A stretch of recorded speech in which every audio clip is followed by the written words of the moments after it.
Hello cricketers.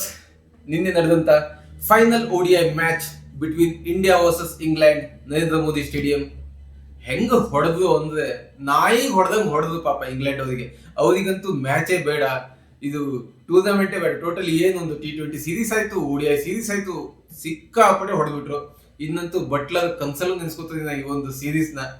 ಈ ದೇಶಕ್ಕೆ ಬಂದಿದ್ದು ಸಾಕು, ನಾವು ವಾಪಸ್ ಹೋಗ್ಬಿಟ್ರೆ ಸಾಕಪ್ಪ, ನಮ್ಮನ್ನು ಬಿಟ್ಬಿಟ್ರೆ ನಾವು ಪಾಕಿಸ್ತಾನಕ್ಕೆ ಹೋಗಿ ಅಟ್ಲೀಸ್ಟ್ ಚಾಂಪಿಯನ್ಸ್ ಟ್ರೋಫಿ ಆಡ್ಕೊಂಡಿರ್ತೀವಿ ಅನ್ನೋ ಒಂದು ಲೆವೆಲ್ಗೆ ಫ್ರಸ್ಟ್ರೇಷನ್ ಅವ್ರ ಮುಖದಲ್ಲಿ ಕಾಣಿಸ್ತಾ ಇತ್ತು ನಿನ್ನೆ ನಡೆದಿದ್ದ ಮ್ಯಾಚ್ ಅಲ್ಲಿ.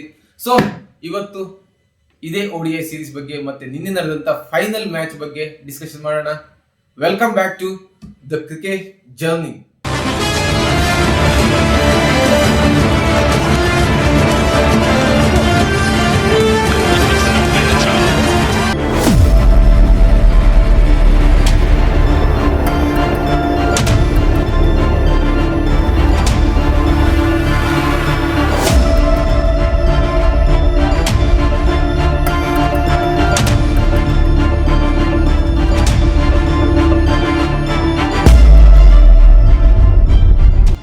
ನಿನ್ನೆ ಕೊನೆ ODI match between India versus England ನಡೆದಿದ್ದು ನರೇಂದ್ರ ಮೋದಿ ಸ್ಟೇಡಿಯಂ ಅಲ್ಲಿ, one of the biggest and iconic ground in India.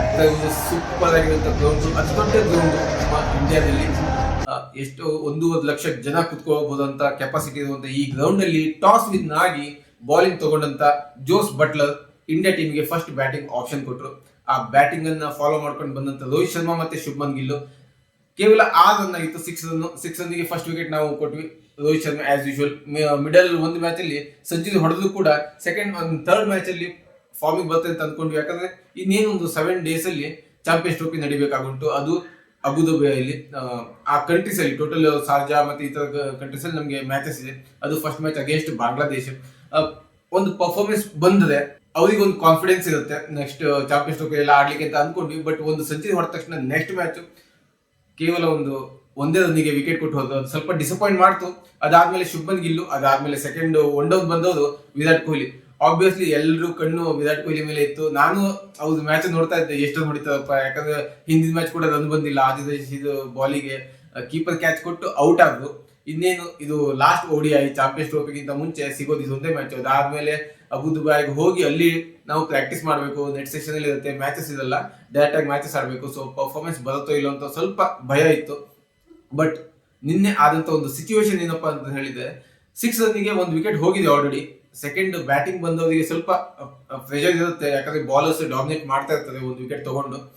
So obviously upper hand England ಇತ್ತು. ಅದಾದ್ಮೇಲೆ ವಿರಾಟ್ ಕೊಹ್ಲಿ ಮತ್ತೆ ಶುಭ್ಮನ್ ಗಿಲ್ ಸಖತ್ತಾಗಿ ಪಾರ್ಟ್ನರ್ಶಿಪ್ ಮಾಡಿದ್ರು. ಈವನ್ ವಿರಾಟ್ ಕೊಹ್ಲಿ ಕೂಡ ತುಂಬಾನೇ ಸ್ಟಾಪ್ ಮಾಡಿ ಆಡಿಲ್ಲ, ಕಂಟಿನ್ಯೂಸ್ ಆಗಿ ರನ್ ಬರ್ತಾನೆ ಇತ್ತು. ಅದೇನು ಸ್ಟಾಪ್ ಆಗಿಲ್ಲ ರನ್ ಇಲ್ಲಿ. ಯಾಕಂದ್ರೆ ಒಂದ್ ಎಂಡಿಂದ ಶುಭ್ಮನ್ ಗಿಲ್ ರನ್ ಮಾಡ್ತಾ ಇದ್ದು, ಸ್ಟಾಪ್ ಮಾಡಿಲ್ಲ. ಸೆಕೆಂಡ್ ಎಂಡಿಂದ ಮತ್ತೆ ವಿರಾಟ್ ಕೊಹ್ಲಿ ಕೂಡ ರೊಟೇಟ್ ಮಾಡ್ತಾನೆ ಇದ್ದು.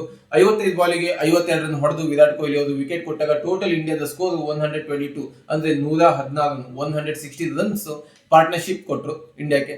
ಅದಾದ ನಂತರ ಶುಭ್ಮನ್ ಗಿಲ್ ಜೊತೆ ಕೈ ಜೋಡಿಸಿದ್ದು ಶ್ರೇಯಸ್ ಅಯ್ಯರ್ ಮತ್ತೆ ಶುಭ್ಮನ್ ಗಿಲ್ದು ಕೂಡ 114 ರನ್ಸ್ ಪಾರ್ಟ್ನರ್ಶಿಪ್.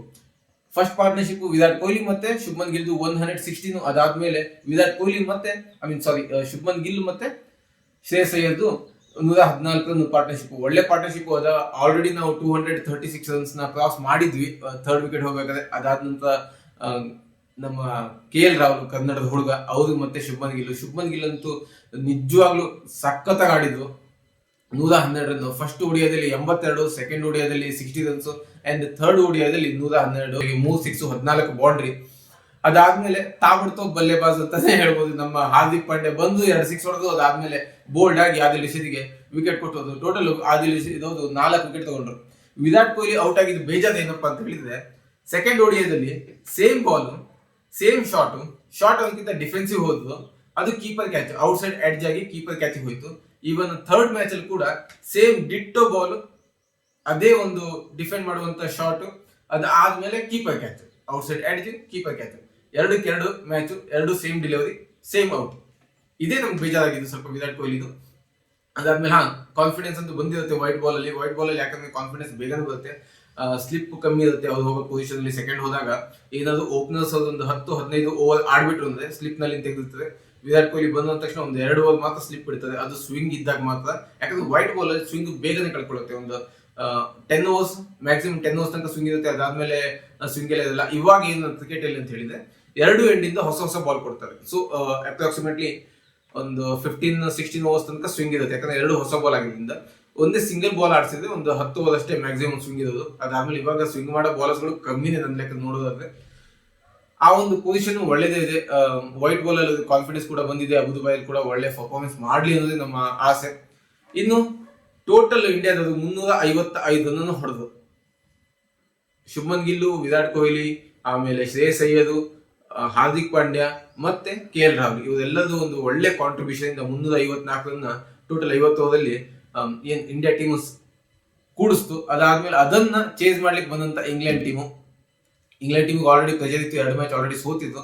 ಇನ್ನು ಚೇಸಿಂಗ್ ಮಾಡ್ಲಿಕ್ಕೆ ಅಂತ ಅವ್ರದ್ದು ಓಪನರ್ಸ್ ಫಿಲಿಪ್ ಸಾಲ್ಟ್ ಮತ್ತೆ ಬೆನ್ ಡೆಕೆಟ್ ಅವ್ರದ್ದು ಬಂದಾಗ ಆಬ್ವಿಯಸ್ಲಿ ಅವ್ರದ್ದು ಮೈಂಡ್ ಅಲ್ಲಿ ಥಾಟ್ ಇರ್ಬೋದು, ಎಲ್ಲೂ ಸ್ಟಾಪ್ ಮಾಡಿ ಆಡೋ ಹಾಗಿಲ್ಲ, ಹೊಡಿಲೇಬೇಕು, ಎವ್ರಿ ಬಾಲ್ ಹಿಟ್ ಮಾಡಬೇಕು. 300 ಬಾಲ್ಸ್ಗೆ 355 ರನ್ಸ್ ಈಸಿ ಅಂತೂ ಅಲ್ವೇ ಇಲ್ಲ. ಬಿಗ್ಗೆಸ್ಟ್ ಗ್ರೌಂಡ್, 6 ಎಲ್ಲ ಕ್ಲಿಯರ್ ಆಗೋದು ನಾವು ಇಂಡಿಯಾ ಬ್ಯಾಟಿಂಗ್ ಅಲ್ಲಿ ನೋಡಿದ್ವಿ. ಆಲ್ಮೋಸ್ಟ್ ಅಲ್ಲಿ ಎಲ್ಲ ಹೊಡೆದಿರೋದು, ಶ್ರೇಯಸ್ ಅಯ್ಯರ್ ಹೊಡೆದಿರೋದು, KL ರಾಹುಲ್ ಹೊಡೆದಿರೋದು, ಮತ್ತೆ ಶುಭ್ಮನ್ ಗಿಲ್ ಹೊಡೆದಿರೋದು 4 ಸಿಕ್ಸ್ ಎಲ್ಲ ವಿ ಶೇಪ್ ಅಲ್ಲಿ, ಲಾಂಗ್ ಆಫ್ ಸ್ಟ್ರೇಟ್ ಸಿಕ್ಸಸ್. ಯಾಕಂದ್ರೆ ಅಕ್ಕಪಕ್ಕ ಎಲ್ಲ ದೊಡ್ಡ ಗ್ರೌಂಡ್, ಹೋಗೋ ಚಾನ್ಸಸ್ ತುಂಬಾನೇ ಕಮ್ಮಿ, ಮತ್ತೆ ಸ್ಪಿನ್ ಪಿಚ್ ಜಾಸ್ತಿ ಇದೆ, ಸ್ಪಿನ್ ಟರ್ನ್ ಆಗೋ ಜಾಸ್ತಿ ಈ ಪಿಚ್ ಅಲ್ಲಿ. ಚೇಸಿಂಗ್ ಅಂತ ಬಂದಾದ್ಮೇಲೆ ಇವ್ರಿಬ್ರು ತಾಬಡ್ತು ಬಂದ ತಕ್ಷಣ ಹೊಡಿಲಿಕ್ಕೆ ಸ್ಟಾರ್ಟ್ ಮಾಡಿದ್ರು. ಹರ್ಷಿತ್ ರಾಣೆಗೆ ಮತ್ತೆ ಹರ್ಷದೀಪ್ ಸಿಂಗ್ಗೆ ನೋ ಮೆರ್ಸಿ, ಸಿಕ್ಕಾಪಟ್ಟೆ ಹೊಡೆದು 6 ಓವರ್ಸ್ಗೆ 60 ರನ್ಸ್. ಆಲ್ಮೋಸ್ಟ್ ಅಲ್ಲಿ T20 ಏನು ರನ್ ರೇಟ್ ತಂದಿತ್ತು, T20 ಸ್ಕೋರಿಂಗ್ ತಂದಿತ್ತು. 6 ಓವರ್ಸ್ಗೆ 60 ರನ್ಸ್, 10 ರನ್ಸ್ ಪರ್ ಓವರ್ ಈ ತರ ಹೊಡಿತಾ ಇದ್ರು. ಅದಾದ್ಮೇಲೆ ಮೇ ಬಿ ಹರ್ಷದೀಪ್ ಸಿಂಗ್ ಎಲ್ಲೋ ಒಂದ್ ಕಡೆ ಥಾಟ್ ಅನ್ಸಿರ್ಬೋದು, ಇಲ್ಲ ನಾನು ವೇರಿಯೇಷನ್ ಮಾಡಬೇಕು, ವೇರಿಯೇಷನ್ ಮಾಡಿದ್ರೆ ಇವ್ರದ್ದು ವಿಕೆಟ್ ಹೋಗುತ್ತೆ ಅಂತ. ಸೊ ಅವರ ಒಂದು ವೇರಿಯೇಷನ್ ಬಾಲ್, ಸ್ಲೋ ಡೆಲಿವರಿ ಅಥವಾ ಕಟಿಂಗ್ ಮತ್ತೆ ವೇರಿಯೇಷನ್ ಇಂದ 2 ಓಪನರ್ಸ್ ಅನ್ನ ಪೆವಿಲಿಯನ್ಗೆ ವಾಪಸ್ ಕಳಿಸಿದ್ರು. ಅದಾದ್ಮೇಲೆ ಕಂಪ್ಲೀಟ್ಲಿ ಹೊಸ ಬ್ಯಾಟಿಂಗ್ ಲೈನ್ ಅಪ್ ಆಯ್ತು. ಮತ್ತೆ ನಮ್ಮ ಜೋ ರೂಟು, ಅದಾದ್ಮೇಲೆ ಟಾಮ್ ಬ್ಯಾಂಟಮ್ ಸ್ವಲ್ಪ ರನ್ ಮಾಡಿದ್ರು, 38 ರನ್ಸ್ ಹೊಡೆದ್ರು. ಜೋ ರೂಟು ಮತ್ತೆ ಅದೇ ಸೇಮ್, ಯಾಕಂದ್ರೆ ನನ್ಗೆ ಅನ್ಕೊಂಡಿದ್ದೆ ಜೋ ರೂಟು ಈ ಒಂದು ಸೀರೀಸ್ ಅಲ್ಲಿ ಚೆನ್ನಾಗಿ ಆಡ್ತಾರೆ ಅಂತ. ಈ ಒಂದು ಸೀರೀಸ್ ಆಡೋಕ್ಕಿಂತ ಮುಂಚೆ ಅದೇ ವೈಟ್ ಬಾಲ್ ಆಡ್ಕೊಂಡು ಬಂದ್ರು ಆಸ್ಟ್ರೇಲಿಯಾದಿಂದ ಬಿಗ್ ಬ್ಯಾಶ್ ಅಲ್ಲಿ ನಿಜವಾಗ್ಲೂ ಒಳ್ಳೆ ಪರ್ಫಾರ್ಮೆನ್ಸ್. ಹೌದು, ಎಷ್ಟು ಚೆನ್ನಾಗಿ ಆಡಿದ್ರು ಬಿಗ್ ಬ್ಯಾಶ್ ಅಂತ ಹೇಳಿದ್ರೆ ಪ್ರತಿ ಮ್ಯಾಚ್ 40-50 ರನ್ ಮಾಡ್ತಾ ಇದ್ದಂತ ಜೋ ರೂಟು ಇಂಡಿಯಾಗೆ ಬಂದ ತಕ್ಷಣ ರನ್ ಮಾಡೋಕೆ ತುಟ್ಟಿ ಆಗ್ಬಿಟ್ರು. ರನ್ನೇ ಬರ್ತಾ ಇಲ್ಲ ಅವ್ರ ಬ್ಯಾಟಿಂದ, ಏನು ಅಂತ ಗೊತ್ತಿಲ್ಲ. ಸೊ ನಮ್ ಪರವಾಗಿಲ್ಲ, ನಮ್ ಇಂಡಿಯಾ ವಿನ್ನರ್ ಸಾಕಾಗಿತ್ತು ನಮ್ಗೆ. ಅಲ್ಲಿ ಜೋ ರೂಟ್ ವಿಕೆಟ್, ಅದಾದ್ಮೇಲೆ ಟಾಮ್ ಬ್ಯಾಂಟಮ್ ವಿಕೆಟ್, ಅದಾದ್ಮೇಲೆ ಬಟ್ಲರ್, ಲಿವಿಂಗ್ಸ್ಟನ್, ಹ್ಯಾರಿ ಬ್ರೂಕ್ಸ್ ಬಂದದ್ದು ಒಬ್ರು ನಿಂತಿಲ್ಲ. ಪ್ರತಿಯೊಬ್ರು ಹೊಡ್ಲಿಕ್ಕೆ ಹೋಗೋದು, ಔಟ್ ಆಗೋದು.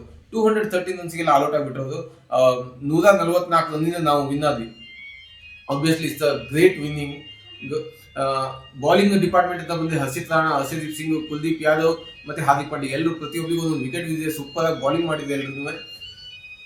ಫೈನಲಿ ನಮ್ಗೆ ಈ ಟ್ರೋಫಿ ಮತ್ತೆ ಈ ಸೀರೀಸ್ ಕೂಡ ವೈಟ್ ವಾಶ್. ಇಂಗ್ಲೆಂಡ್ ಅವರಿಗಂತೂ ಪಾಪ ಹೇಗ ಇನ್ಸಲ್ಟ್ ಆಯ್ತು ಅಂತ ಹೇಳಿದ್ರೆ ಒಬ್ಬರು ಮುಖ ನೋಡೋ ಹಾಗಿರ್ಲಿಲ್ಲ, ಅವರಿಗೆ ಹೊಂದ್ಕೊಳಕ್ ಆಗಿಲ್ಲ ಏನೋ ಗೊತ್ತಿಲ್ಲ. ಬಟ್ ಆಬ್ವಿಯಸ್ಲಿ IPL ಎಲ್ಲ ವರ್ಷ ಇಡೀ ನಮ್ಮ ಇಂಡಿಯಾದಲ್ಲಿ ಆಡ್ತಾ ಇರ್ತಾರೆ. ಪ್ರತಿಯೊಂದು ಪ್ಲೇಯರ್ಸ್ ಇಂಡಿಯಾದಲ್ಲಿ ಎಕ್ಸ್ಪೀರಿಯನ್ಸ್ ಇದ್ದವ್ರೆ, ನಾವು ಹಾಗೆ ಹೇಳಲಿಕ್ಕೂ ಆಗಲ್ಲ. ಅವರು ಇಂಡಿಯಾಗೆ ಬಂದು ಅದಕ್ಕೆ ಅವ್ರಿಗೆ ಆಡ್ಲಿಕ್ಕೆ ಆಗಿಲ್ಲ, ಇಂಡಿಯಾದಲ್ಲಿ ವಿನ್ ಆಗ್ಲಿಕ್ಕೆ ಆಗಿಲ್ಲ. ಬಾಲ್ ಸ್ಲೋ ಬಾಲು, ಇಲ್ಲಿ ಸ್ಪಿನ್ ಪಿಚ್ಚು, ಇವೆಲ್ಲ ರೀಸನ್ ಕೊಡೋ ಹಾಗೆ ಇಲ್ಲ. ಯಾಕಂದ್ರೆ ಪ್ರತಿಯೊಬ್ಬರು ಇಲ್ಲಿ IPL ಆಡ್ತಾರೆ. ಆಲ್ಮೋಸ್ಟ್ ಅಲ್ಲಿ ವರ್ಷದಲ್ಲಿ 2-3 ತಿಂಗಳು ಇಂಡಿಯಾದಲ್ಲಿ ಕಳೀತದೆ. ಈ ಪ್ರತಿಯೊಂದು ಗ್ರೌಂಡಿನ ಒಂದು ಎಕ್ಸ್ಪೀರಿಯನ್ಸ್ ಪ್ರತಿಯೊಬ್ಬ ಪ್ಲೇಯರ್ ಇರುತ್ತೆ. ವರ್ಲ್ಡ್ ಅಲ್ಲಿ ಎಲ್ಲ ಪ್ಲೇಯರ್ಸ್ ಇರುತ್ತೆ, ಇಂಡಿಯನ್ ಪ್ಲೇಯರ್ಸ್ ಮಾತ್ರ ಪಾಪ ಆಚೆ ಕಡೆ ಗ್ರೌಂಡ್ ಇಂದ ಒಂದು ಎಕ್ಸ್ಪೀರಿಯನ್ಸ್ ಇದೆಲ್ಲ. ಯಾಕಂದ್ರೆ ಅವ್ರು ಎಲ್ಲಿ ಸೀರೀಸ್ ಬಂದಾಗ ಅಲ್ಲಿ ಹೋಗಿ ನಾವು ಆಡ್ಬೇಕು. ಅದು ಬಿಟ್ರೆ ನಾವ್ ಯಾವ್ದೇ ರೀತಿಯಾದಂತ ಫ್ರಾಂಚೈಸಿ ಲೀಗ್ ಅನ್ನು ಆಡಲ್ಲ ಹೊರಗಡೆ ದೇಶದಲ್ಲಿ. ಬಟ್ ಬೇರೆ ಕಂಟ್ರಿ ಅವರೆಲ್ಲ ಇಂಡಿಯಾದಲ್ಲಿ IPL ಅಂತಿದ್ದಾಗ ಎಲ್ಲರೂ ಬಂದು ಇಲ್ಲಿ ಆಡ್ತಾರೆ, ಪ್ರಾಕ್ಟೀಸ್ ಮಾಡ್ತಾರೆ. ಸೊ ಪ್ರತಿಯೊಬ್ಬರಿಗೂ ಗೊತ್ತಿರುತ್ತೆ. ಇಂಗ್ಲೆಂಡ್ ಅವರು ಸೋತಿರೋದು 100% ಎಕ್ಸ್ಪೀರಿಯನ್ಸ್ ಇಲ್ಲದೆ ಅಲ್ಲ, ಅವರ ಒಂದು ಫಾಲ್ಟ್ ಇಂದ ಅಥವಾ ನಮ್ಮ ಒಂದು ಡಾಮಿನೆನ್ಸ್ ಇಂದ. ನಮ್ಮ ಇಂಡಿಯಾ ಟೀಮಿನ ಒಂದು ಏನು ಒಂದು ಎಕ್ಸ್ಪೀರಿಯನ್ಸ್ ಇದೆಯಲ್ಲ ODI-ದಲ್ಲಿ ಅಥವಾ ವೈಟ್ ಬಾಲ್ ಅಲ್ಲಿ, ಈಗ ಹೆಂಗ್ ಹುಡುಗರು ಬಾಲಿಂಗ್ ಅಲ್ಲಿ ಡಿಪಾರ್ಟ್ಮೆಂಟ್ ಅಲ್ಲಿ ಅಥವಾ ಬ್ಯಾಟಿಂಗ್ ಡಿಪಾರ್ಟ್ಮೆಂಟ್ ಅಲ್ಲಿ ಸಖತ್ತಾಗಿ ಆಡಿದ್ವಿ ನಾವು. ನೋ ಡೌಟ್ ಚಾಂಪಿಯನ್ಸ್ ಟ್ರೋಫಿಯಲ್ಲಿ ಪರ್ಫಾರ್ಮೆನ್ಸ್ ಬರೋದಂತ ಗ್ಯಾರಂಟಿ. ಇನ್ನು ಮಾತಾಡಬೇಕು ಅಂದ್ರೆ Shubman Gill vice captain of Indian cricket team. Rohit Sharma captain, ಅದಾದ್ಮೇಲೆ ವೈಸ್ ಕ್ಯಾಪ್ಟನ್ ಆದಂತ ನಮ್ಮ ಶುಭ್ಮನ್ ಗಿಲ್ ಅವರು ಪ್ರತಿಯೊಂದು ಮ್ಯಾಚ್ ಅಲ್ಲಿ ರನ್ ಮಾಡಿದ್ದಾರೆ. ಯಾವ ಮ್ಯಾಚ್ ಅಲ್ಲಿ ರನ್ ಇಲ್ಲ ಅಂತಿಲ್ಲ. ಫಸ್ಟ್ ಮ್ಯಾಚ್ ಅಲ್ಲಿ 82, ಸೆಕೆಂಡ್ 60, ಅದಾದ್ಮೇಲೆ 112 ರನ್. ಒಳ್ಳೆ performance. Man of the match ಕೂಡ ಆಗಿದೆ ನಿನ್ನೆ, ಅದಾದ್ಮೇಲೆ ಮ್ಯಾನ್ ಆಫ್ ದಿ ಸೀರೀಸ್ ಕೂಡ ಆಗಿದೆ. ಸೊ ಟೋಟಲ್ ಎಷ್ಟು ರನ್ ಹೊಡೆದವರು 81, 140, 140 ಪ್ಲಸ್ 260 ಸಮಥಿಂಗ್ ರನ್ ಅನ್ನು ಅವರು ಹೊಡೆದಿದ್ದಾರೆ. ಅದು 3 ಮ್ಯಾಚ್ ಅಲ್ಲಿ ನಿಜವಾಗ್ಲೂ ಒಳ್ಳೆ ಪರ್ಫಾರ್ಮೆನ್ಸ್. ಅದೇ ಪರ್ಫಾರ್ಮೆನ್ಸ್ ಅವರು ಚಾಂಪಿಯನ್ಸ್ ಟ್ರೋಫಿದಲ್ಲಿ ಕೂಡ ಕ್ಯಾರಿ ಮಾಡ್ಲಿ ಅನ್ನೋದು ನಮ್ಮ ಆಸೆ. ಮತ್ತು ಇನ್ನು ಇಂಡಿಯನ್ ಟೀಮ್ ಅವರು ನಾಳೆ ಅಥವಾ ನಾಡಿದ್ದು ಇದೆಲ್ಲ ಸೆಲೆಬ್ರೇಷನ್ ಎಲ್ಲ ಮುಗಿದ್ಮೇಲೆ, ಆಲ್ರೆಡಿ ನಿನ್ನ ಸೆಲೆಬ್ರೇಷನ್ ಎಲ್ಲ ಮುಗೀತು. ಇನ್ನೇನು ಅವ್ರ ಫ್ಯಾಮಿಲಿ ಜೊತೆ ಎಲ್ಲ ಮೀಟ್ ಆಗಿ ಅದಾದ್ಮೇಲೆ ನಾಡಿದ್ದು ದುಬೈಗೆ ಟ್ರಾವೆಲ್ ಮಾಡ್ತವೆ. ದುಬೈಗೆ ಟ್ರಾವೆಲ್ ಮಾಡಿ ಅಲ್ಲಿ ಒಂದು 4 ದಿವಸ ಸೆಟ್ ಆದ್ಮೇಲೆ, ಯಾಕಂದ್ರೆ ನಮ್ದು ಫಸ್ಟ್ ODI ಬಂದ್ಬಿಟ್ಟು 19th of February against Bangladesh. ಅದೇ ಫಸ್ಟ್ ಮ್ಯಾಚ್ ನಮಗಿರೋದು. ಆ ಮ್ಯಾಚಿಗೆ ನಾವು ಪ್ರಿಪೇರ್ ಆಗಲೇಬೇಕು. ಸೊ ನೆಕ್ಸ್ಟ್ ಇರೋದು ಚಾಂಪಿಯನ್ಸ್ ಟ್ರೋಫಿ. ಅಲ್ಲಿವರೆಗೂ tata bye bye. Stay fit, stay healthy and stay tune for more cricketing videos in the cricket journey. Tata bye bye.